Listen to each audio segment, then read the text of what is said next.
Hi everybody, welcome to my first ever live stream. It's great to have people here and thank you so much for joining us. And I've got Peter here at the back who's going to be able to field any questions that you have. So please, you can either email debbie@dtcrafts.co.uk or you can pop a message, I think, on the Facebook page and Pete should be able to see it. But if there's anything you missed that I don't cover, don't worry, you can always catch me later and just drop me a note on the page or on the discussion group. For those of you that haven't met me before, I'm Debbie Tomkies from DT Craft and Design. Today I'm going to be demonstrating overdyeing using our Hue Dye Procion MX fibre reactive dyes. I'll actually be using them on wool yarn and wool blend, but I'll explain all that as I go through. So yeah, let's get started. Before we get started, can I tell you some people we've got with us? Oh, you can, yes. We've got Elaine Hill. Hi, Elaine. Mary Johnson. Hello. Hi. Tracy Dunbar. Hi, Tracy. Mitchell Thornley. Hello. Hi. Susan Shepherd. Hi, Susan. And Kate Padwick. Fab. Hi, Kate. We've actually got 17 people, but not everybody said hello yet. Fantastic. Oh, that's brilliant. Thank you so much. Okay, cool. Well, I won't keep you waiting any longer then. For those of you that have seen the natural dyeing tutorials, you'll know that my tea is very important. So today's tea is elderberry and echinacea. Just in case I'm feeling the bugs, I've got some echinacea for a bit of good health there. So I'll pop that down out of the way so I don't accidentally dye myself with tea.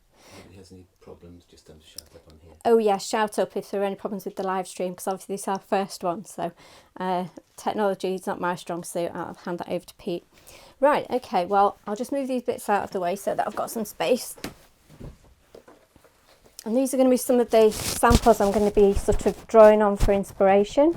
Anyone who's been on one of my workshops or summer schools will be quite familiar with these, but basically they're my they're kind of my library, my reference, my recipe book. They're just my go-to really when I'm looking for a colour and a bit of inspiration. Okay.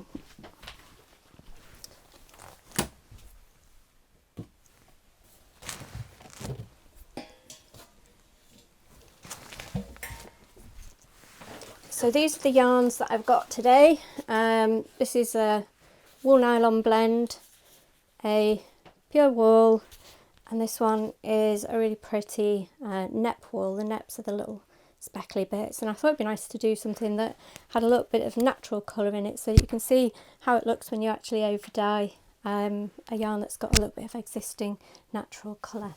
Because those are actually some of my favourite yarns when I dye those, because they're so unexpected. Right, okay, so I've got a few samples for you today. In the best traditions that you'll know if you've worked with me before, I haven't tried these out. I literally wanted them to be demos for me as much as for you, because that makes it more interesting. Oh, nails. How many nails? Some little cacti done for me by Pip Hayward. That's my son's partner. And she makes me the most amazing nails that you'll be able to see more when I start doing my knitting videos. Okay, so for the first sample that I'm going to do, I've literally just splattered on some bottle green and some cerulean blue. This is the wool nylon blend 4-ply sock weight, and it's a 50-gram ball, so I've done two so that I can give you two quick demos from one skein. One batch. These have been pre-soaked in citric acid and plain water, and the dyes are made up at 1% strength. They are straight out of the bottle. I haven't actually done any blending or colour mixing, because I really just wanted to see how these would look and how you can get something without really going to the trouble of creating fancy colourways that you might have to repeat, because they're great just out of the bottle, to be perfectly honest. Okay, so Joanne Mander's just joined. Oh, hi Joanne, good to see you. And Marie says you're coming to the loud and clear. Oh, thank goodness, thank you so much. It's good to know. Right, so I'm going to split these off into two. There are so many ways to do this, so don't be surprised if there isn't another another one of these at some point because it's one of my favourite things. So this is the dyes I'm going to use. Sorry the bottles look a bit authentic, I'm going to call them, because they are. These are actually my actual dye bottles. 1 gram of dye, 100 mils of water. So these are 500 ml bottles, 5 grams of dye, level teaspoon.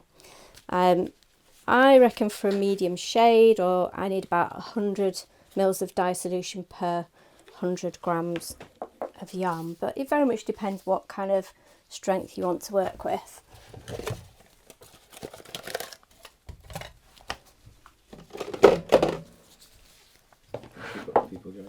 Oh, 20 people. Oh, super, thank you very much. Right, so I'm just going to measure. No, I'm not, because that was one of those syringes that's really stiff. That's better. Every now and again, the syringes get really creaky. Look at this one. Okay, so I'm going to start this first one off with black. Sorry, Pete, I haven't smashed it.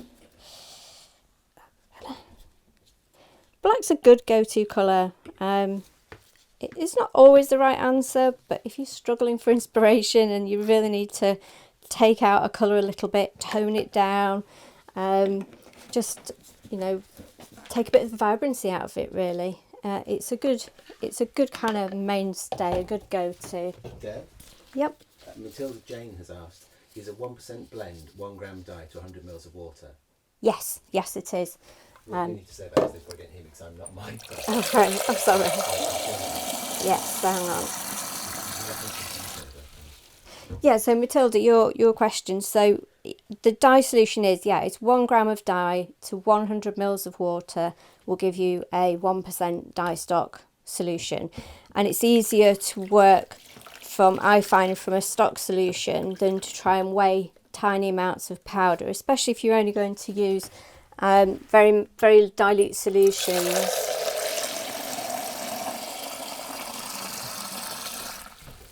Okay, so you'll see I am not measuring my liquid here at all. I just want enough liquid for this yarn to float nice and freely. And you can also see that this is very much a random skein, although it will probably knit up quite nicely, to be honest. So I'm just going to drop that in here. Still wet, this yarn. If you've already dyed it, you could just wet it out again and over dye. It doesn't matter if it's been dried or whatever, simply soak it in some fixer and then you can dye over it just as if you were doing it at the same time or afterwards. Sometimes I can tell straight away if I need to redo, and sometimes I wait and see what it looks like when it's dry. A lot depends on the yarn. So that's my first one there, which I've over dyed with some black. Just to give it a complete contrast, I actually got, a lot of people have been asking me for neon dyes, so I've been doing a bit of research and I've got this one, so I thought I'd give it a try because it looks really nice. I have done a quick sample of it. I'll see if I can find it.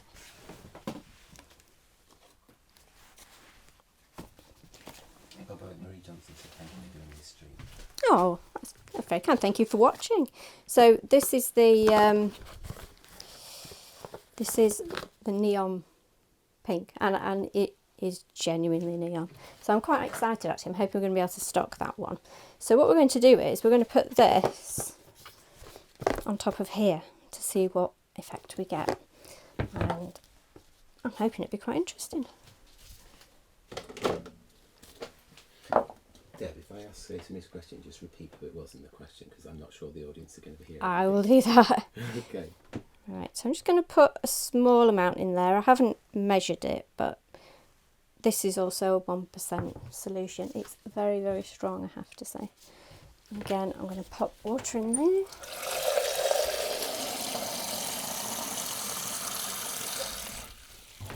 Just cold, plain tap water. What we're going to do to finish these off is I'm going to actually cook them. I'll be microwaving these.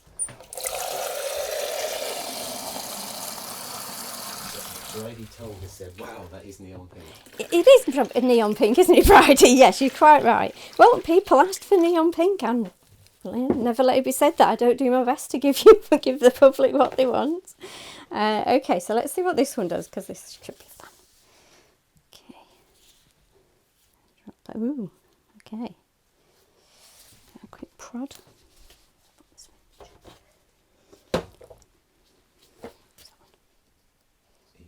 Okay. Why overdyeing works and why you can replace colours. Yeah, I will do. So, the thing about overdyeing, well, not dyeing generally, is that part of the reason overdyeing works, if you like, is that dyes are translucent. So, much like with watercolour, when you apply another dye on top, you'll see the underlying colour. So for example, with these, you'll notice if we overdye a yellow with a blue, we'll get a green. It's very difficult to completely eliminate that underlying colour, so you've really got to work with it. One of the ways I use to try it out is actually to use watercolour paints to see how the colours will blend if I'm overdyeing one on top of the other. It's not perfect, but it's pretty good.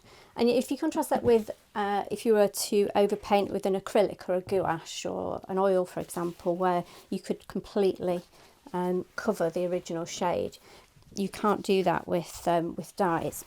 Right, just put on pause for a minute. 2 requests from the audience. Uh-huh. Matilda said, we can hear Pete, that's me I'm guessing, in the background, but not what he's saying. So if you reply yes to something he said, we don't know what he said. So you do need to say, such and such a person's asked a question. Okay. Therefore. So we'll go back through all the questions. And also Marie has asked, would the 1% of solution apply to the natural dye extracts as well? Okay, so Marie, your question was whether the 1% solution would apply to the natural dye extracts as well. The natural extracts are a little bit different because they are quite varying in strengths. So I would tend to suggest with certain of the extracts, try 1%. Some of them you'll need much less. So for example, logwood, cochineal, lac.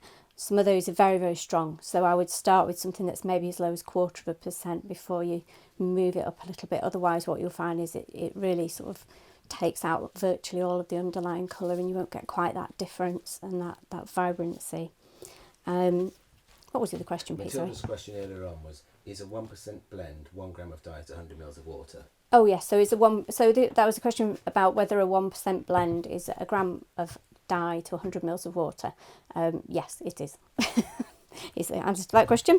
And of course, you don't have to make your dye stocks up to that strength. You can, in fact, make a dye stock that is stronger or weaker. It's just that 1% for me makes the maths nice and easy. Okay, Tracy Dunbar has asked, lots more neons, please. Yay! Neons, Tracy, yes, we would do neons. I need to answer the question because I don't know what he's saying. Well, could you just speak a bit louder? No, come on. All right. No, sorry. So Tracy has asked for more neons. So as I said, different Tracy. Tracy Amanda Jones has asked, is this the same if you're using a coloured fleece? So if we are using a coloured fleece, That's the question. So Tracy Amanda Jones has asked. So Tracy has asked if this would be the same if you were using a coloured fleece. And yes, broadly speaking, it would. It will still be translucent, so it will affect the colour that you put on top. And when you see the one I've got to do last, the NEP one, you'll be able to see the difference between how that underlying colour affects the final tone. And a question from Joanne. Okay. Can you steam to fix if you haven't got a microwave designated for dyeing? Okay, Joanne. So your question is whether or not you can steam them to fix the colours, and yes, you definitely can. I will run through some of the alternative colour methods, fixing methods, but yes, you can steam. In fact, they're quite nice steamed because it's a good way of controlling the timing. This one, in here I have got some deep purple, and this is actually the brilliant pink. So you can see how strong these are at a 1% solution. They're pretty powerful stuff. And you don't have to have a lot of colour. I've got one later that's got lots, that's entirely coloured for us to do a complete overdye. You can also overdye with a paler solution. So let's do this one a little bit paler. Have you talked about the dyes and what you're using? Add a little bit. So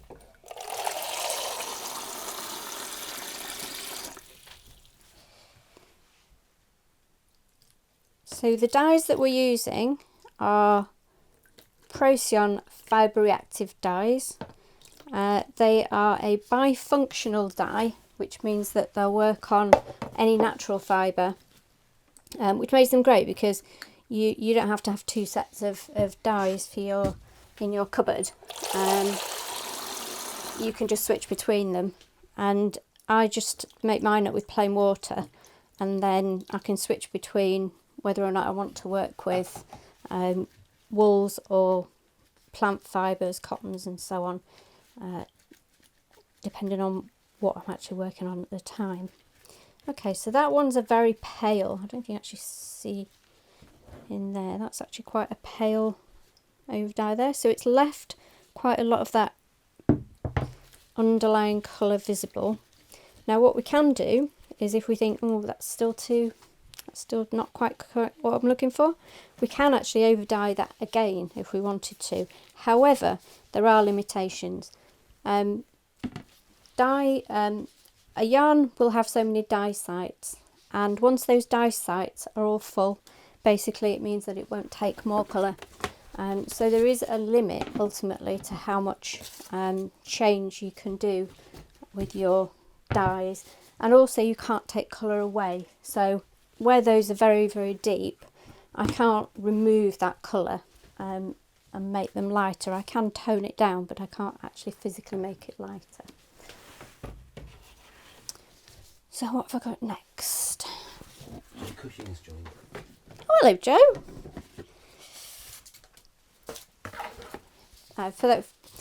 Joe runs Arching Open Studios, which is where I do my classes. Joe Cushing, we've got several Joes. Yes, Joe Cushing. So she's the one who has to put up with the fact that I come in and mess up the kitchen and rearrange all the tables and so on, but it's an amazing space, and Joe has done some fantastic things with for Altrincham, where we're based, and we've just got a radio station starting there soon, so I don't think I'll be volunteering as a DJ, though you'll be pleased to know, because I don't think it's my forte. Right, okay, so in here we've got a real zinger. Occasionally when I do workshops, I produce a colour that is just so ghastly, I can't kind of understand how I did it. Or at least it doesn't appeal to me, I should say. And this is one, so I deliberately did this to put together two colours that I think don't naturally go with each other, for me anyway. I'm going to over colour these, so I've got two the same. What I'm going to do is I'm going to do one and over colour it with the turquoise that's there, and I'll do the other one and with the red that I used, just to see how using the colour that's actually in the original changes the colour. Can I just come in with another question You from can. Matilda Jane? Okay. Does this all apply to the same to commercial yarns as hand-dyed yarns if you're overdying them? Okay, so Matilda's question is whether this applies to commercial yarns as well as to undyed yarns or hand-dyed yarns, and the answer to that is yes. If it's not too dark, you can overdye. I assume by that you mean, can you overdye a commercially dyed yarn? And the answer, yes, you can. If you're going to do it, try a pale colour to start with, is what I would say. It's not easy to overdye a darker colour because of the processes they use. You might still be able to do it, but obviously they're aiming for something that often can be washed regularly and so on, so they might put treatments in to help that process. But it's worth a go, and especially if you pick up something in the in the charity shop and it's quite cheap, and you know it's a wool or a wool blend or it's a cotton, as long as it's not an acrylic, then it's worth a go, frankly. And once you have had a bit of practice, you'll get a feel for what colours work, what colours are not so good. And of course, I'm doing these single colours, but I will do the last one actually, and as a mixture. Tracy Amanda Jones has said, "Look how organised your room is today, so prepared with all the colours mixed up and fibres and boxes ready to go." Well, Tracy, the reason my room is, thank you for suggesting that my room is really well organised.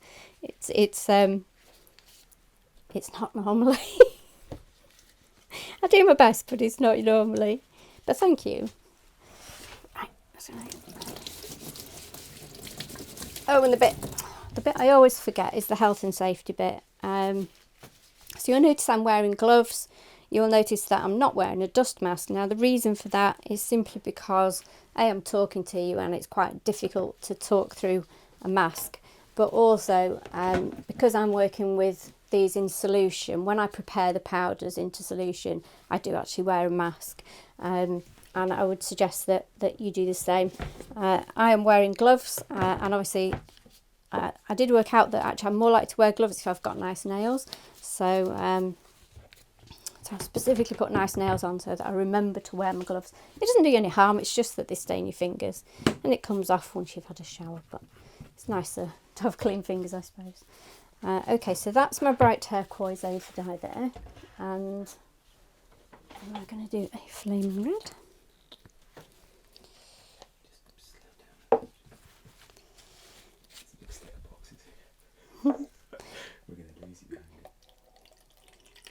There is a reason that I put the big stack of boxes there. That's so that by the end I can just sort of disappear off screen.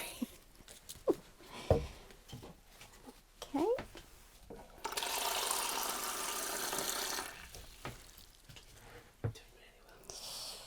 Okay. So this is our flaming red on top of our turquoise. As I say, I will cook all of these and then put them on the web. They'll go on the website and then also go on the Facebook page so that you can see the finished examples. What I am checking with these, you might notice, is I'm just checking that the colour is going right the way through the skein, especially with a superwash.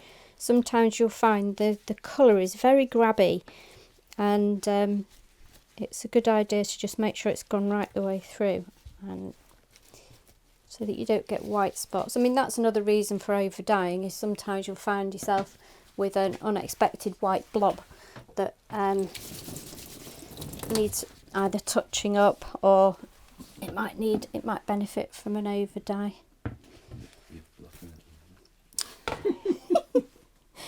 I am quite literally disappearing now, am I? Hang on, I'm going to move that away. If there's a crash, it's me dropping all the boxes. There we go.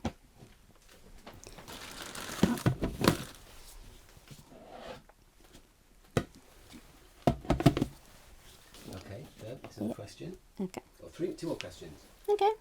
Matilda Jane has asked, Procyon dyes can do all fibre types. Obviously, that's what you've said.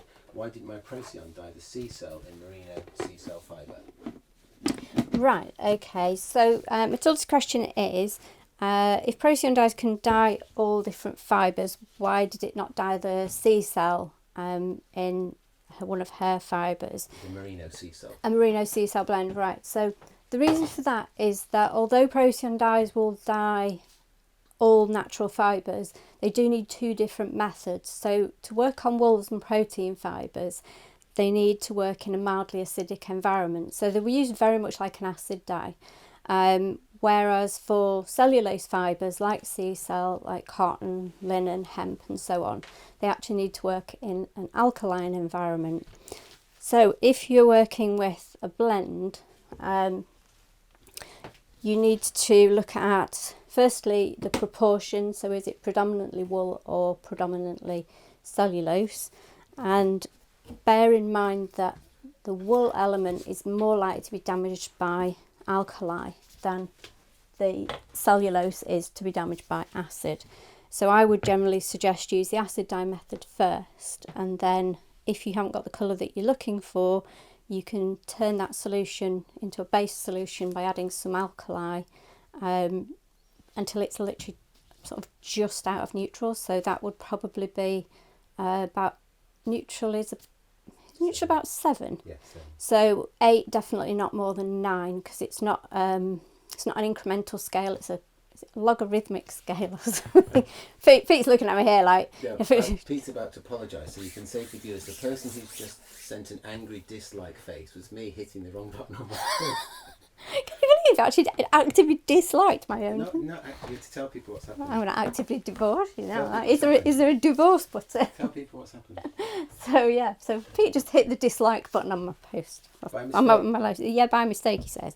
Okay. So you say. Another question from Elaine Hill. The bottles they use, are they special ones or water bottles? Elaine, Elaine's question is whether the bottles I'm using are special ones or whether they are bottles. In actual fact, I'll show you. I don't know if you can actually read that.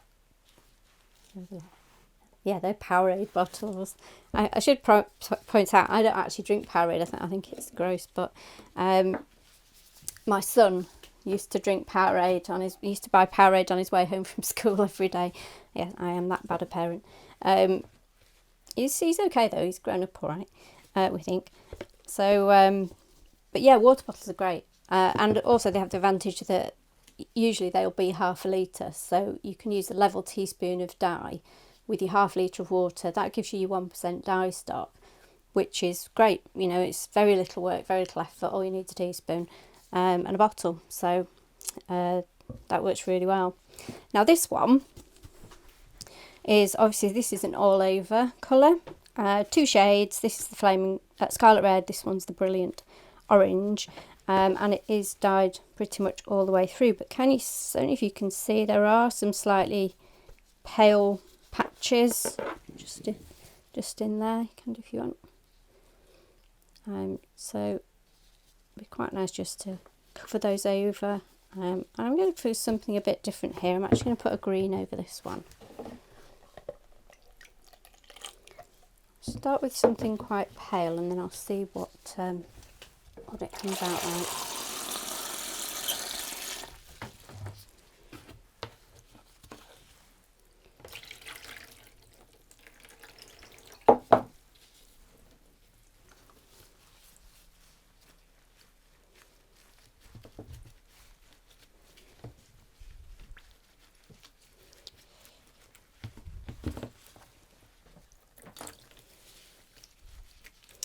That's good.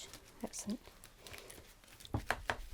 It's always reassuring when the colour actually does what you hope it will do. For as many times as you do this, there's always the possibility that it won't. And there are always surprises, and that's nice. That's what keeps it interesting. Okay, so this is my Brilliant Emerald, which I put over the top. And you might, if I show you the emerald, that's something I can show you with. Don't know if I have. I'm in the group. You're not even in my group? Well, that's rude. It's not even in my group, would you believe? Right, so can you? Oh, hang on, there's some toilet. I'll do it. Okay, Deb. Yes. That's a good one. Marie Johnson has said, I'd like to know how long a natural dye bath would keep too, please. Sure. Okay. Sorry, there's 2 questions actually. I've missed one before. So Matilda Jane has asked how long do dye stocks keep for? Okay. And Marie Johnson has asked how long a natural dye bath will keep for. Right. So first question is, how long will the dye stock solutions keep for? When you're going to use these as an acid dye on wool, they will keep for months and months and months. Over a period of time, they will lose a bit of strength. Simply because they do bond slightly with the water. It's hydrolysis, it's called. Oh, that's the sort of lime green, by the way, the emerald green, by the way. So they will, over time, lose their strength, but they will still take colour and they will still fix on an animal fibre. If you're using them for plant fibres, I would aim, if you want specific colours, I would aim to use them sort of within a month. But they will still continue to work. They're just a little bit paler over time. If I want to do enough, for example, for a sweater, so I need consistent colour, then, or a repeatable colour, I would generally make up fresh. Simply because if you run out and you part way through your project, you won't be able to, or it's very difficult to make a batch that actually matches an older solution, because they just do change a little bit. And it's always a good idea to make up enough for your batch anyway. It's a bit like a dye lot. You wouldn't go to the shop and buy your yarn in 3 or 4 goes and expect necessarily to get the same exact dye, the colour, if you'd got a different dye lot. The natural dye baths, sorry, somebody asked a question, I can't remember who it was. Marie, so the question about how long the natural dye baths last, they vary again. They don't last, I find, as long. So for example, a logwood I would aim to use within a few days. Cochineal lasts a bit longer. Things like Cutch and Madder and so on, they do tend to last that bit longer, but I would tend to use them within a few weeks or a couple of months or so. Again, they would work. It's just they're not as strong, and the colours do change a bit more with the natural dyes.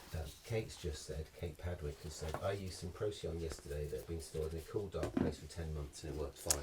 There you go. So Kate has actually, thankfully, just reinforced what I've just said. She's always reassuring that she'd used some 10-month-old dye stocks, our Procyon dyes, and they were absolutely fine. And they've been kept in a cool, dark place. Yes, I wouldn't store them on your bright, sunny windows, so I'll keep them in a cupboard. And obviously keep them labelled as well for safety.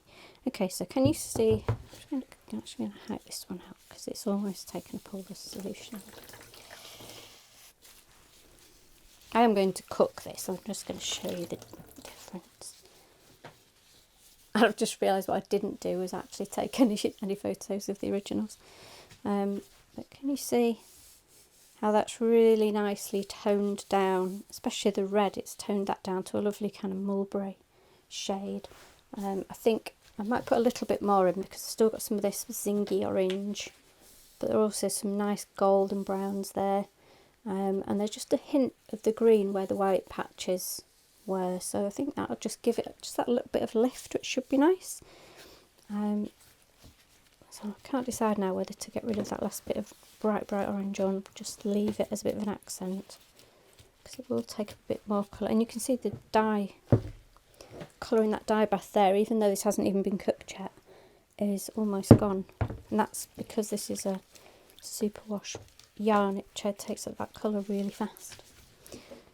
Another question from Matilda on behalf of her friend Rachel.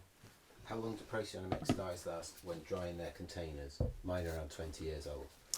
Okay, so Matilda's asked on behalf of Rachel, thank you Rachel, how long the actual powders will last. I'm guessing this is Rachel who has got powders that are 20 years old. If they've been kept in a cool, dark place and they're still, powdery, they should be fine. Should be absolutely fine. I wouldn't expect. They don't really. Nothing really starts to happen with them until they get into interaction with water. So yeah, I think they'd be okay. I wouldn't necessarily say they'll be the same as if you bought a pot now, simply because the recipe might have changed a bit. But yeah, they should work okay. So I've got here. So I think this is the last one. This is my natural nep yarn. I haven't actually squeezed all the water out of this yet. And I thought I'd do this one just slightly differently. Because of course you don't have to do a complete overdye in a single colour.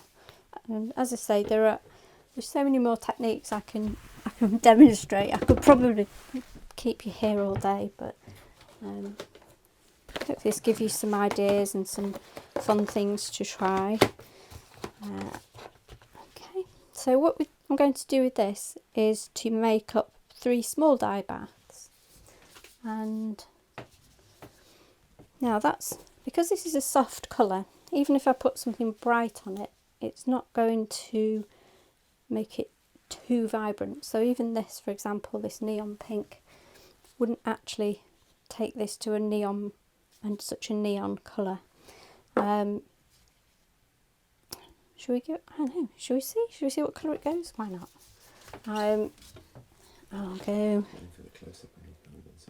Oh, sorry. You've got to be quick, you know. Keep up with me. Let's do that one. Oh, I haven't done any yellow. Shall I do a yellow? Oh, I know. I could do the vibrant yellow. This is the neon yellow. Let's go with that.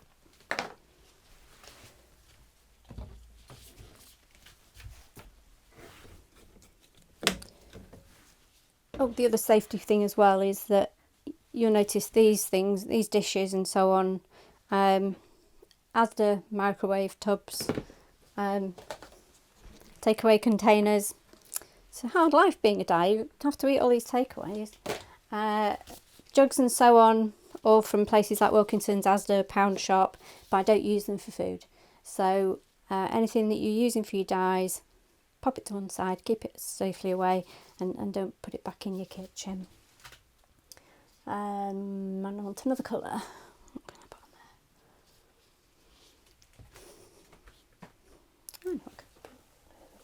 there? So what I'm doing here, I thought I would try some. This is your, if you like, it would be the equivalent of your print primaries, which will be cyan, is it cyan, magenta, yellow print primaries? And black. Yeah. And black, yeah. So I think probably a combination of turquoise and cerulean blue is best for my, to make up the cyan equivalent. It's not quite the same, but it'll do. Okay. But I hope what you're getting from this, as much as anything, is that it's quick. You know, I don't spend hours agonising over it, and you don't need to, although I've got all my dishes set up beforehand, it didn't actually take me very long. Matilda has said, keep you here all day. Don't worry, we've nowhere to go. Well, there is that at the moment, I suppose. Yes, thank you. Thank you, for Matilda, for saying you wouldn't mind being here all day. Tracy Dunbar just apologised for vanishing for a bit because it started to rain and she had to get the washing in. Well, Tracy, I'm sorry you had to disappear and get the washing in, but I'm glad you got your washing in. I haven't even got a washing pole at the moment, so. Esther Ward has just joined. Oh, hi, Esther. Good to have you here. Recap for what we're up to. Yeah, I'll do a quick recap. So we've been doing some, I've basically had a series of different skeins of yarn, different materials, and I've been choosing, they were all pre-dyed, and I've been choosing colours to go over the top of them, just to see how the underlying colour interacts with the new colour that you might want to put on top, and explaining how, because dyes are transparent rather than being opaque, how those colours will shine through and will sort of interact with the colour that you put on the top. And we're working here with Procyon fibre reactive dyes on wool fibres, mostly superwash ones, I think. Okay. Now with this technique, what you will get is these little gaps, which you can fill either using this highly scientific technique. Sometimes the colour will just wick up the edges. Okay, a couple more messages. Yeah. Marie Johnson had to nip away to get cornbread out of the oven, which sounds delicious. Well, I hope, Marie Johnson, I hope you'll be sending us some of your cornbread. That sounds really nice. And Tracy Amanda Jones asked, did I miss at the beginning, is there any mordant in the dye? Ah, so no, Tracy, you're asking if there was any mordant in the dye. Good question. When I soaked these, I pre-soaked them in a solution of citric acid and plain water, plain cold water. The only other thing that I added to that was a tiny bit of washing up liquid. And what that does is it breaks the surface tension of the water and it allows the yarn to soak up the water more easily. And in terms of how much citric acid, I use 25 grams per 100 grams dry weight of yarn. You could use vinegar, especially at the moment when you can't necessarily get out much. Shop bought white vinegar or even malt vinegar is absolutely fine. And if you're using vinegar, use 100 mils of vinegar to 100 grams of dry weight of yarn.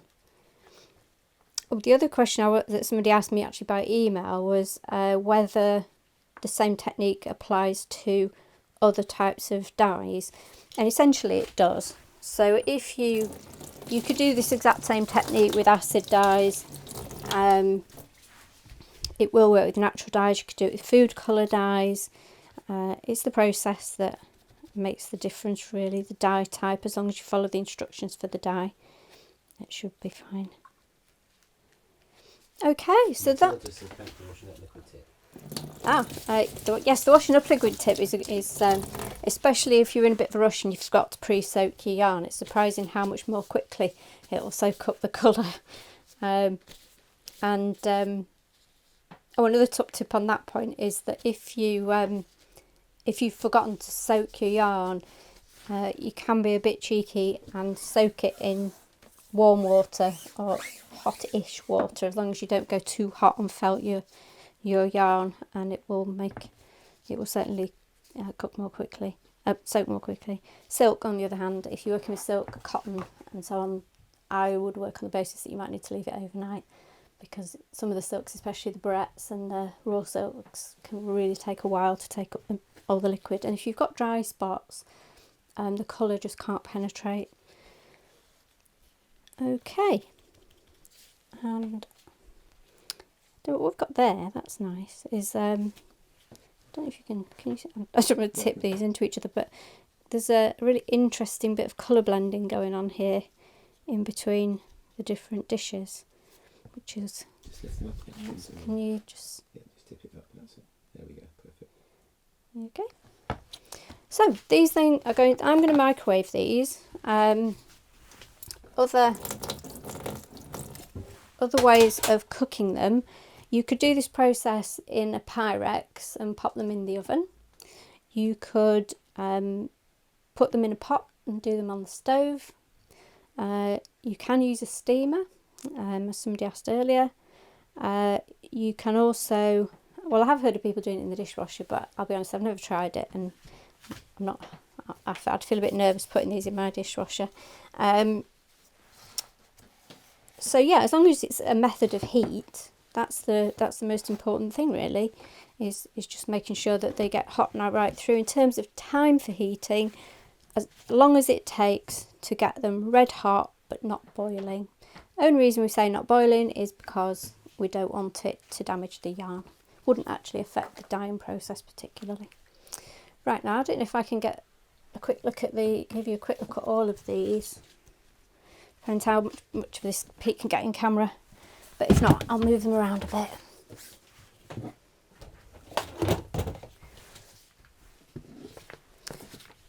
So that was our orange and red with the emerald. That was rough. I see that for me, that doesn't really do it for me, so I might go over that one again, but I'd have to go over it with something really quite dark to get rid of that yellow colour there. I'm pretty sure there is a skein in there somewhere.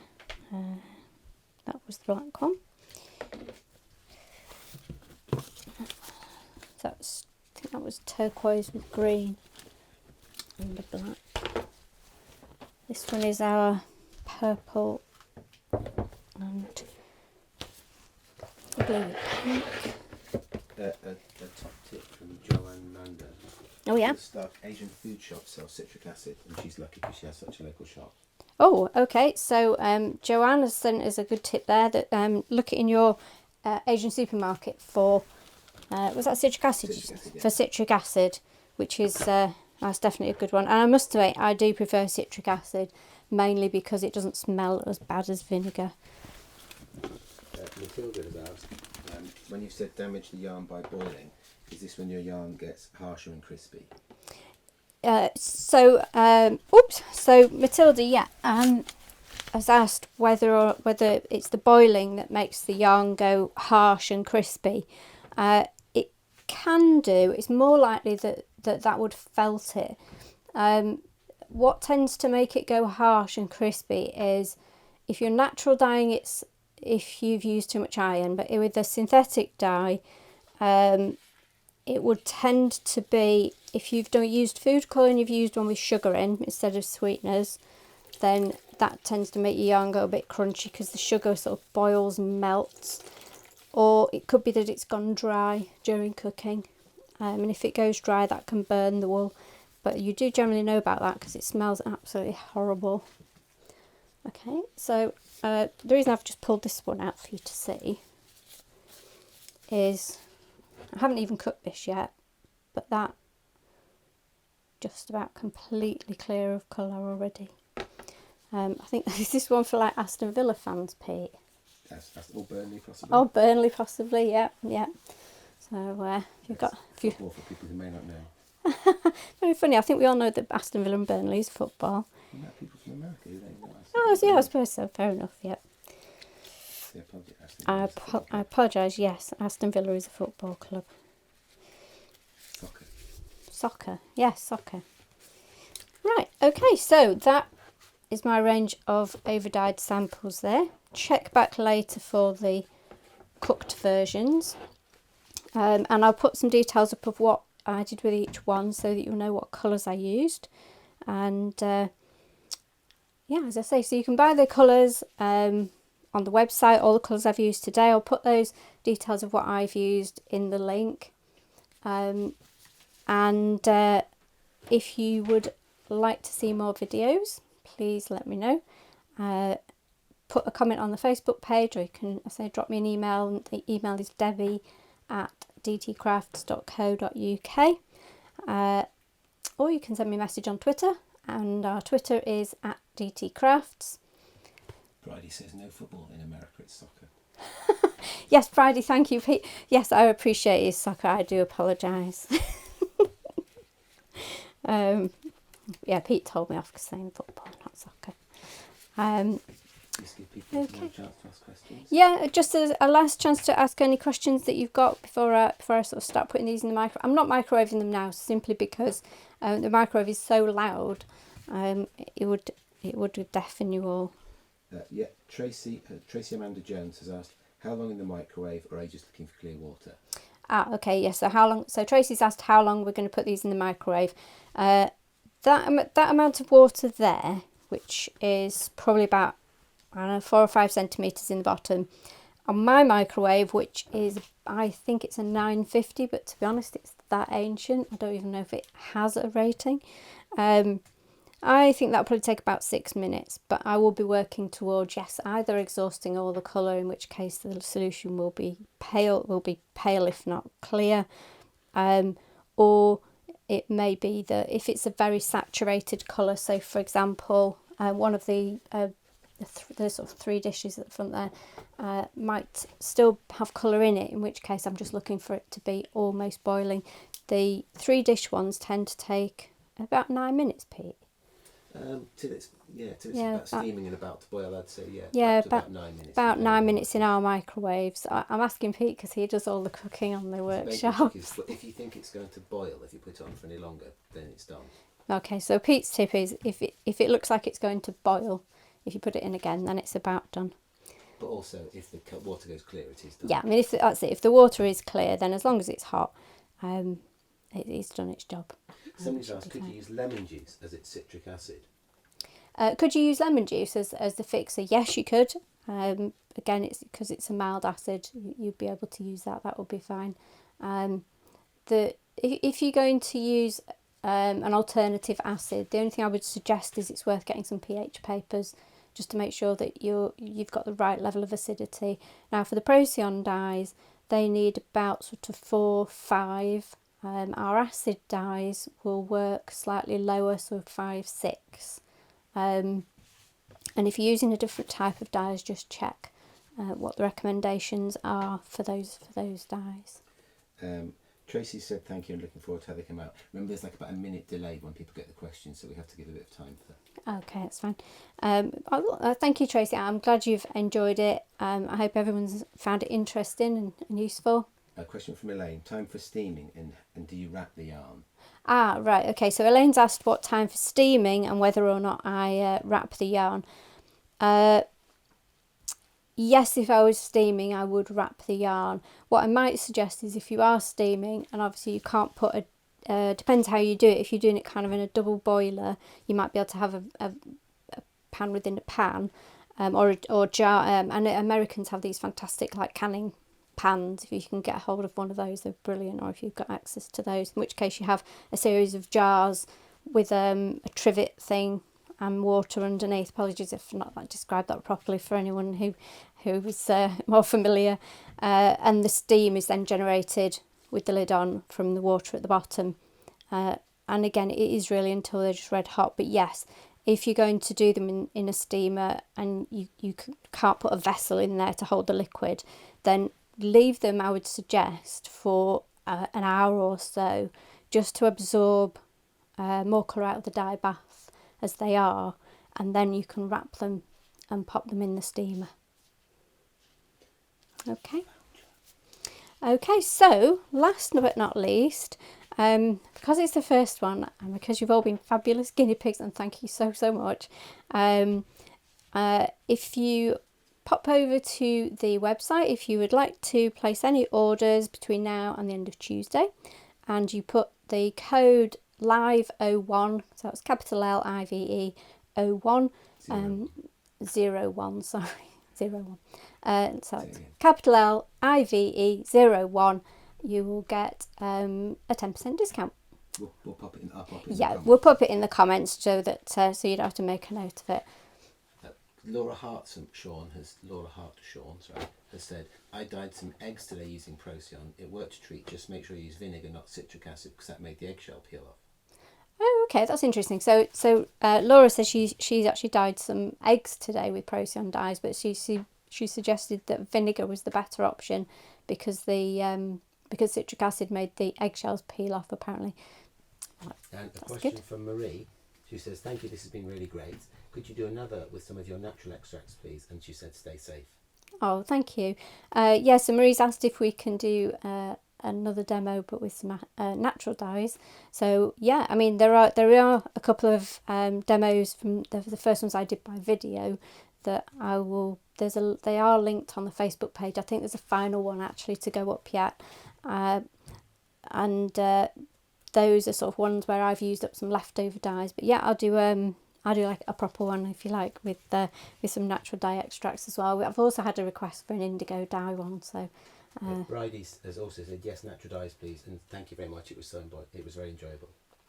Well, thank you very much, Bridie. Thank you, and thank you all for coming and taking part, and thank you for asking your questions as well. It's surprisingly hard standing at this side of the camera and wondering whether there's anyone out there. So yeah, thank you very much. Really appreciate it, and just keep an eye on the Facebook page and the website for the dates for the next live stream. Thank you very much.